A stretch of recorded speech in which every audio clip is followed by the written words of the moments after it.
We are pretty sure that you will enjoy the story of Dag's inverted stamp.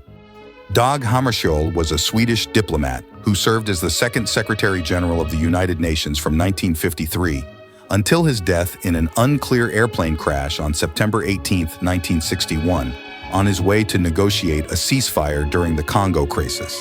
His efforts to resolve the conflicts led to him being the only posthumous recipient of the Nobel Peace Prize. President Kennedy paid tribute to him at the United Nations, effectively 1 week after his death. Dag Hammarskjöld is dead, but the United Nations lives. A noble servant of peace is gone, but the quest for peace lies before us. The problem is not the death of one man. The problem is the life of this organization.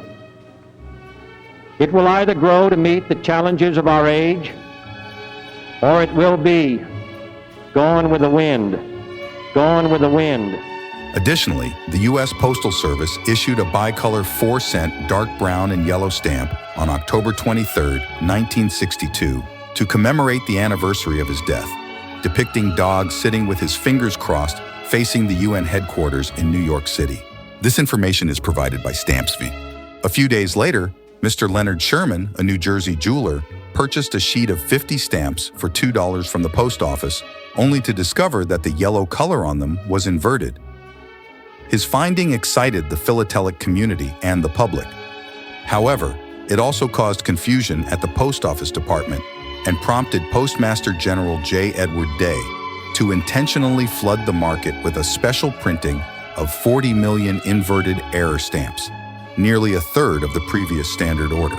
Day stated, "The Post Office Department is not running a jackpot operation," which led philatelists to name it Day's Folly. What a disappointment it was to the public when planned error stamps were produced intentionally. Sherman's hopes of owning valuable error stamps were dashed. He initiated a court injunction against the Post Office Department.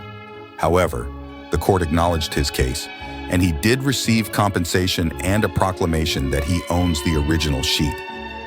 Unfortunately, his unused sheet lost its value due to the latest events.